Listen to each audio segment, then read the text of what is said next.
welcome to Tucker Carlson tonight. We have exclusive new reporting on a story that has turned Washington upside down and caused more intrigue than anything in the city I've seen in 25 years. As, of course, you've heard, independent counsel Robert Mueller's investigation has zeroed in on its first targets. Today, former Donald Trump campaign manager Paul Manafort and his business associate Rick Gates were both indicted on charges of money laundering, tax fraud, and failure to report lobbying arrangements. Now, the indictment, among other things, offers tantalizing details about how foreign lobbying actually works at the highest levels in Washington, how Manafort allegedly used laundered offshore cash to buy Range Rovers, expand his wardrobe, somehow spend $655,000 on landscaping for his house in the Hamptons. Manafort's indictment comes as, honestly, no surprise to anyone who's been in Washington for a while and has watched him operate, though, of course, the legal system will make the final call on that. It's pretty clear, though, that Paul Manafort is just the first in a series of people in D.C. who are suddenly in deep, deep trouble. Who's next? Well, reading between the lines of the indictment and talking to a number of our own sources, we think we've got a pretty good idea of that. Keep in mind that today's indictment never mentions Donald Trump's presidential campaign or the 2016 election. It only mentions Russia in passing, even though Russian meddling was the pretext for this investigation in the first place. Instead, the indictment catalogs Manafort's efforts to lobby on behalf of pro-Russia groups in Ukraine. The indictment goes into great detail on the relationship between Manafort and two mysterious groups described in the document as Company A and Company B.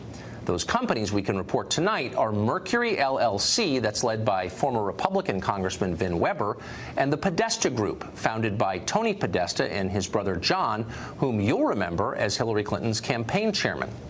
None of this will come as a shock to viewers of this show. Last Tuesday, we told you that the Mueller investigation is no longer primarily a search for Russian collusion in the 2016 race.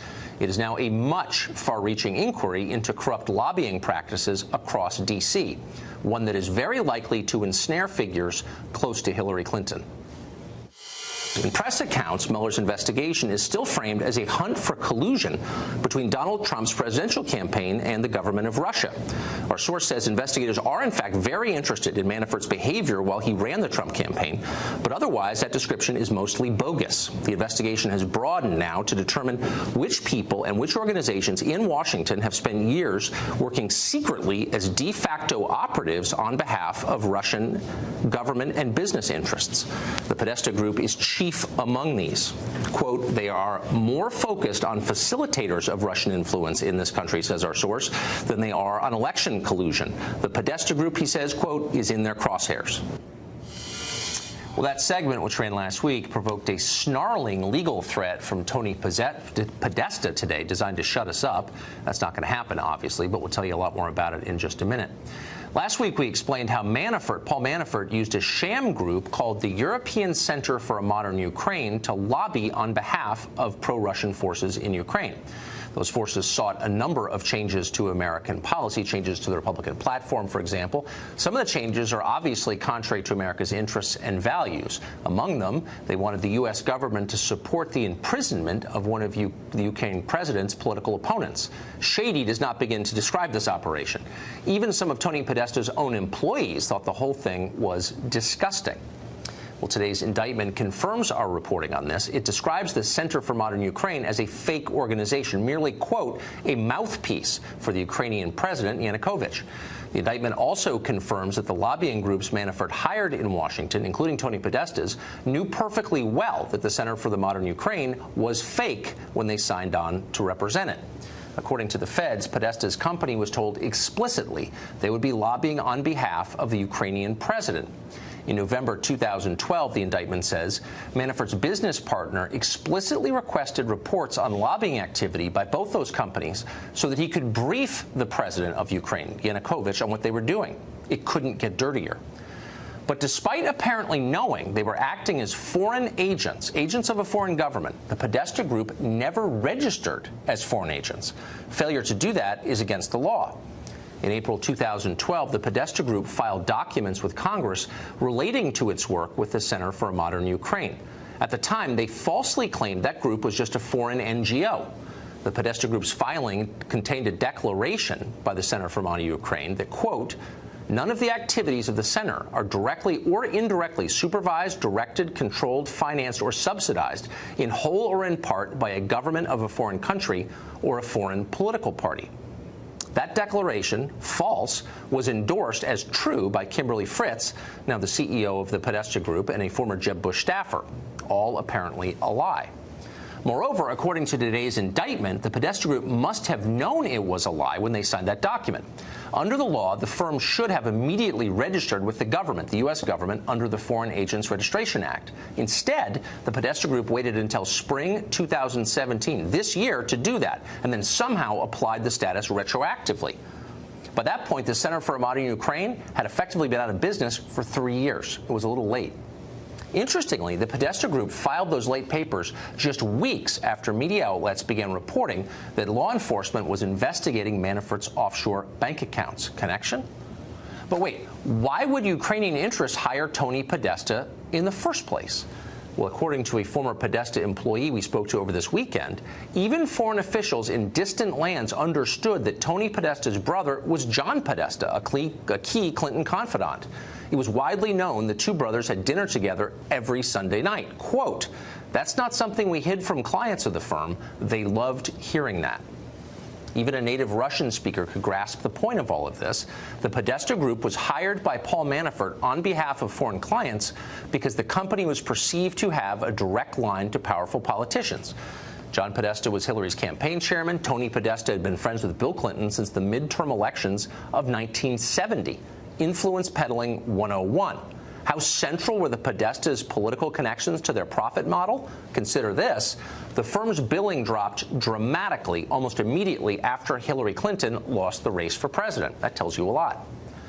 Mueller's investigators apparently have figured this out. Today, Tony Podesta resigned as head of his company.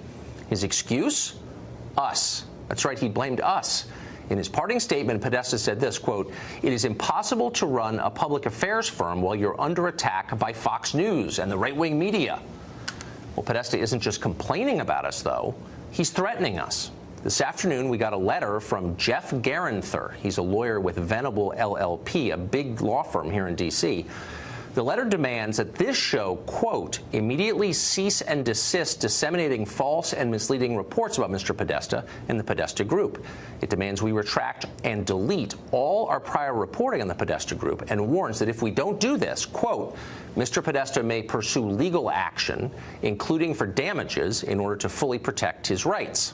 The letter doesn't stop there, though. It also warns us that we will face legal action under the Copyright Act merely for quoting from this letter publicly, as we just did. The most amusing line, though, is this one. Quote, "Paul Manafort did not work with the Podesta Group in its representation of the European Center for a Modern Ukraine." That's what the lawyer's letters told us. Apparently that lawyer hasn't read the Manafort indictment yet. In paragraph 22 of that indictment, we read this, quote, "At the direction of Manafort and Gates, companies A and B engaged in extensive lobbying on Ukraine." The indictment also says that the Podesta Group and Mercury were selected personally by Paul Manafort to lobby on behalf of Ukrainian interests. So if John Podesta's legal team has a complaint, it's not with us, it's with the Department of Justice and the Mueller investigation. But maybe we're being too literal about this, probably so. Podesta's lawyer wasn't trying to inform us of anything, but to threaten us, to shut down our reporting on his client. One lawyer we talked to earlier today said the Podesta people have used this tactic with others before. It's common. It's an effort to use fear to control press coverage. We're not intimidated. We have ample evidence from Mueller's indictment and from a number of confidential sources to paint a pretty clear picture of exactly what the Podesta Group was doing for years here in Washington. We'll let the facts speak for themselves. And we're confident the Mueller investigation will be revealing a lot more about Tony Podesta's lobbying practices in the near future. In the meantime, if you're looking for a summary of all of this, here's the one-sentence cliff note to the whole affair.